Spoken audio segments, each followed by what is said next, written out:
कैसे हैं आप लोग। मैं हूं श्रवण बाकर और आपका स्वागत है education group of Shravan Bakar 2.0 YouTube channel पर। और आज हम पढ़ने वाले हैं श्वसन श्वसन श्वसन। एक बात तो आपने सुनी होगी कि मतलब कोई आदमी बिना खाना खाए जीवित रह सकता है, कोई आदमी बिना पानी पिए कुछ दिन तक जीवित रह सकता है, पर ऐसा तो नहीं सुना कि कोई आदमी बिना श्वसन क्रिया किए कुछ दिन तक जीवित रह सकता है। नहीं, यदि आदमी 3 से 6 मिनट तक बिना किसी श्वसन क्रिया किए यदि वो रह जाता है तो उसको मरने से कोई नहीं रोक सकता, क्योंकि हमारे शरीर के अंदर 2 ऐसे ऊतक है जहां ऑक्सीजन की बहुत ज्यादा आवश्यकता पड़ती है, जिसमें एक तो हृदय और एक मस्तिष्क। जब हृदय को ऑक्सीजन नहीं मिलेगी तो मस्तिष्क की तंत्रिकाएं हो जाएगी नील और उसके बाद में व्यक्ति की मौत हो जाती है निश्चित। तो वीडियो को शुरू करते हैं बिना किसी। तो ले लीजिए पेन और कॉपी और लिखना भी साथ साथ में शुरू कर दीजिए ताकि नोट्स भी आपके साथ साथ में बन जाएंगे। मैं बात कर रहा हूं श्वसन। किसे कहते हैं श्वसन? तो क्या होता है कि जब हमारे शरीर के अंदर की जो कोशिकाएं होती है, ये कोशिकाएं ऑक्सीजन के अंदर उपस्थित जो इंसुलिन है उसको ऊर्जा में परिवर्तन करती है। इस प्रकार का जो प्रक्रम बनता है उसे श्वसन कहते हैं। हमारे शरीर के अंदर जो श्वसन है हम नासिका से लेते हैं, जो फेफड़ों के रास्ते से कुपिकाओं से होते हुए रक्त तक पहुंचता है और रक्त सभी कोशिकाओं तक पहुंचाता है। अब हम बात करेंगे कि श्वसन कितने प्रकार का होता है। श्वसन 2 प्रकार का होता है। एक तो होता है वायवीय श्वसन और एक होता है अवायवीय श्वसन। वायवीय श्वसन को ऑक्सी श्वसन भी कहा जाता है और अवायवीय श्वसन को अनऑक्सी श्वसन भी कहा जाता है, क्योंकि ऑक्सीजन की उपस्थिति में होता है और जो अवायवीय है वो ऑक्सीजन की अनुपस्थिति में होता है। वायवीय श्वसन के अंदर 38 एटीपी ऊर्जा बनती है और अवायवीय श्वसन के अंदर 2 एटीपी ऊर्जा बनती। एटीपी का पूरा नाम है एडिनोसिन ट्राइफॉस्फेट, ये आप लिख लेना। और वायवीय जो श्वसन होता है वो मनुष्य है या बहुकोशिकीय जीव होते हैं, उनको आवश्यकता पड़ती है, बहुत ज्यादा ऑक्सीजन की आवश्यकता है। और अवायवीय में मैं बात करूं तो छोटे कीड़े हैं जैसे बिच्छू है, जो मतलब चींटी है, इनको बहुत कम ऑक्सीजन की आवश्यकता होती है। अब हम बात करने वाले हैं मानव श्वसन तंत्र के बारे में। मानव श्वसन तंत्र को 3 भागों में बांटा गया है। पहला है ऊपरी श्वसन, दूसरा निचला श्वसन और तीसरा इसका भाग है वो है मांसपेशियाई श्वसन। पहले मैं बात करूंगा ऊपरी श्वसन तंत्र के अंदर कौन कौन से अंग आते हैं। नासिका, मुख, ग्रसनी और स्वर यंत्र जो है ये ऊपरी श्वसन के अंदर आते हैं। पहला है नासिका, और जो नासिका होती है वो 2 नासा द्वार में खुलती है। ये दोनों जो नासा द्वार होते हैं लेफ्ट में जाकर नासा ग्रसनी से जुड़ते हैं। नासिका के अंदर क्या होता है कि रक्त युक्त झिल्लियां होती है और इसके अंदर थोड़ा श्लेष्मा पदार्थ भी होता है और यहाँ पर छोटे छोटे रोम होते हैं, जो कि जब हम श्वसन क्रिया करते हैं, जब श्वास अंदर लेते हैं तो ऑक्सीजन के साथ धूल के कण है या दूसरी जो गैसें हैं उसका थोड़ा निस्यंदन करता है। यहाँ पर फिल्टरीकरण होता है, फिल्टर करने के बाद में अच्छी अच्छी ऑक्सीजन को आगे भेजा जाता है। ये काम नासिका का होता है। क्या लिखना है ये स्क्रीन पर लिखा हुआ है, उसको आप नोट कर लीजिए या आप स्क्रीनशॉट भी ले सकते हैं। नासिका के बाद में दूसरा जो टॉपिक है वो है मुख। कभी कभी क्या होता है कि हम नाक से श्वास लें, ये जरूरी नहीं है, मुख से भी श्वास ले सकते हैं, परंतु ये बात जरूर है कि नाक के द्वारा लिए गया सांस मुख के द्वारा लिए गए सांस की तुलना में अच्छा होता है और मुख वाला थोड़ा अशुद्ध गैस होती है, क्योंकि उसका फिल्टरीकरण नहीं होता और सीधा वो श्वास नली के अंदर धूल सहित चला जाता है।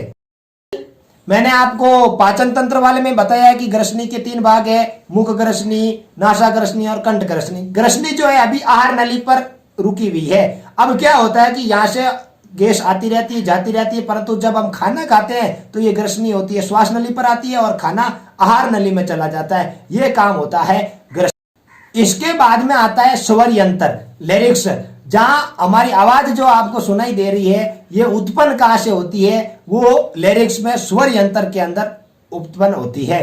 इसमें क्या होता है कि जब हम बोलते हैं तो ये ग्रसनी के नीचे स्वर यंत्र, यहाँ पर कुछ रक्त युक्त श्लेष्मा पदार्थ पर झिल्लियां होती है जहां पर एकदम कंपन उत्पन्न होता है और उस कंपन के फलस्वरूप ये आवाज आती है, जो कि हम उसके अनाक मतलब जैसा चाहे वैसा उसका आकार हो जाए। जैसे शब्द बोलना चाहते हैं तो उसका अपना आकार बदल जाता है और इस प्रकार की ध्वनि उत्पन्न करती है। तो जैसे हम हारमोनियम है या सीटी बजाते हैं, इसमें क्या होता है कि हवा जब टकराती है, टकराने के बाद में ध्वनि उत्पन्न होती है उनके फलस्वरूप, वैसा ही ये संरचना हमारे गर्दन के अंदर यहाँ जो स्वर यंत्र है वहां पर अलग अलग प्रकार की आवाज उत्पन्न की जा सकती है।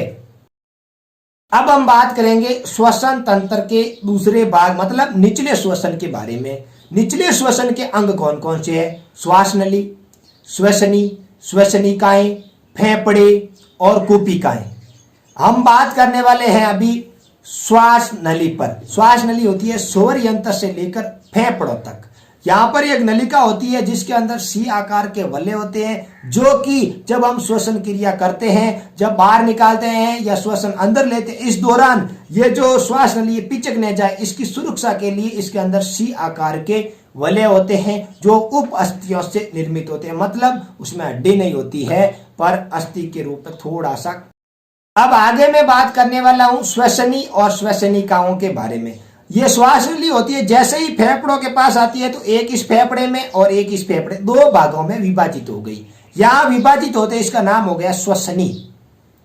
एक जो श्वसनी होती है वो फेफड़ों के अंदर और दो भागों में बढ़ती है तो आगे वो हो गई श्वसनिकाएं, दो की चार, चार की, इस प्रकार ये पेड़ की शाखाओं की तरह आगे से आगे ये बढ़ती रहती है। मतलब ये अलग अलग भागों में बंटी भी होती है। जैसे ही पहला भाग बढ़ता है उसे प्राथमिक श्वसनी कहा जाता है और दूसरा भाग जो होता है उसे द्वितीयक श्वसनी कहा जाता है और बाकी ये द्वितीयक श्वसनिकाओं के सभी भाग होते हैं। द्वितीयक श्वसनिकाएं हैं, इनके अंतिम सिरे पर ये अब जैसे गुच्छे के समान बन गया, मतलब आगे से आगे ये विभाजित हुई है। अब इनके अंतिम सिरे पर एक अंगूर के समान आकृति की संरचना होती है जिसे कुपिका कहा जाता है। इसके अंदर कुपिका के अंदर क्या होता है कि बहुत ज्यादा रक्त का एक जाल होता है जिसके अंदर ये क्षमता होती है। कुपिकाओं का काम क्या होता है? कुपिकाओं का काम ये होता है कि जो बाहर से जो ऑक्सीजन आ रही है उसको ग्रहण करना होता है, सिर्फ ऑक्सीजन का ग्रहण करती है और शरीर के अंदर से रक्त के साथ में जो कार्बन डाइऑक्साइड आ रही है उसको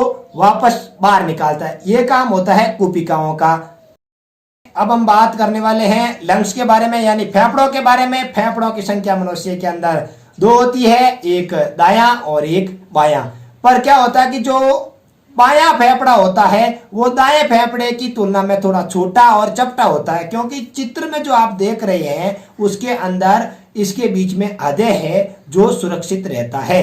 परंतु आजकल लोग इन फेफड़ों के पीछे पड़े हुए हैं और हम धूम्रपान जो करते हैं तो फेफड़ों के संबंधित किसी भी प्रकार की कोई बीमारी होती है तो अक्सर अशुद्ध वायु हमारे फेफड़ों तक पहुंचने के कारण ही होती है, जिसमें धुएं जैसा एक खतरनाक पदार्थ जब जाएगा ये जम जाता है और इनमें कैंसर होने की संभावना भी रहती है, टीबी वगैरह ये रोग ज्यादा होने की संभावना रहती है। अब मैं बात करने वाला हूं श्वसन तंत्र के तीसरे भाग यानी मांसपेशियाई श्वसन के बारे में। मांसपेशियाई श्वसन के अंदर क्या होता है, कौन होता है, इसके अंग का क्या नाम है? मांसपेशियाई श्वसन के अंग का नाम है डायफ्राम, जिसको हम मध्य पट बोलते हैं। जैसे कि गाड़ी के अंदर कोई डायफ्राम होता है, वो खराब हो गया तो क्या हो गई, गाड़ी बंद।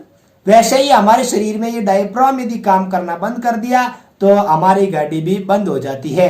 कहने का मतलब डायफ्राम का काम क्या हो गया, श्वसन क्रिया करवाना, मतलब सांस को अंदर लेना और सांस को बाहर निकालने की क्रिया को संपन्न कौन करता है, डायफ्राम करता है। यह एक मांसपेशी के रूप में मसल्स होती है, इसलिए मांसपेशी श्वसन का एक।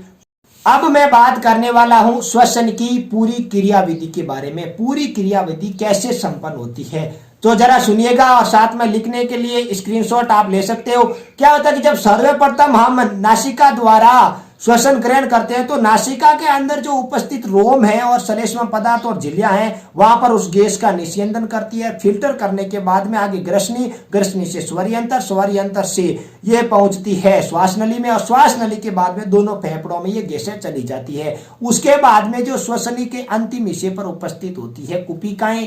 कुपिकाएं क्या करती है, जो ऑक्सीजन आई ना उस ऑक्सीजन को रक्त के अंदर मिलाने का काम करती है, और रक्त के अंदर जो भी कार्बन डाइऑक्साइड थी उनको वापस श्वसनिकाओं में डालती है, जहां फेफड़ों से होती हुई वापस श्वास नली के रास्ते हम वापस उत्सर्जित कर देते। ये क्रिया जो होती है ये होती है श्वसन क्रिया। अब इसके अंदर एक और बात हो जाती है, ये जो श्वसन क्रिया हुई ना, ये श्वसन दो प्रकार का हो गया। एक हो गया बाह्य श्वसन और एक हो गया आंतरिक श्वसन। बाह्य श्वसन तो ये हुआ, ये जो कुपिकाएं हैं और रक्त है, कुपिकाओं और रक्त के मध्य जब गैसों का विनिमय होता है, विसरण होता है, ये होता है बाह्य श्वसन। और ये रक्त जो होता है अंत में पहुंचता है ऊतकों तक, ऊतकों तक, कोशिकाओं तक। जब रक्त और ऊतकों के मध्य जो गैसों का विनिमय होता है वो होता है आंतरिक श्वसन, क्योंकि जो गैसों के विनिमय में क्या काम हो गया, ऑक्सीजन को देना, कार्बन डाइऑक्साइड को लेना, ये काम हो गया। या मतलब कार्बन डाइऑक्साइड और ऑक्सीजन को आदान प्रदान करने का काम ये रक्त का भी हो गया, परंतु यहाँ पर जो कुपिका का काम है वो हो गया गैसों का आदान प्रदान करना या O2 और CO2 का विनिमय करना। तो ये तो था श्वसन तंत्र के बारे में, बड़ा इजी और आसान तरीके से है, आप आराम से याद कर सकते हैं। तो मैं आपको पूछने वाला हूं 5 प्रश्न, इसके जवाब आपको कमेंट बॉक्स में देने हैं, और कमेंट बॉक्स में ये जवाब देने के बाद में आप लिखना आपको वीडियो कैसा लगा। यदि वीडियो अच्छा लगा तो लाइक करो, शेयर करो और उन बच्चों तक पहुंचाइए, क्योंकि वो घर बैठे बैठे भी आप आराम से इजी तरीके से पढ़ सकते हैं, घर बैठे बैठे। अब चाहे आपके पास पेन है या कॉपी, ये जो सब्सक्राइब वाला बटन है इस पर मारो ताकि ये क्लिक हो जाए और आगे आने वाला वीडियो तुरंत आपके पास में जल्दी पहुंच जाए। मिलते हैं अगले वीडियो में एक नए टॉपिक के साथ में।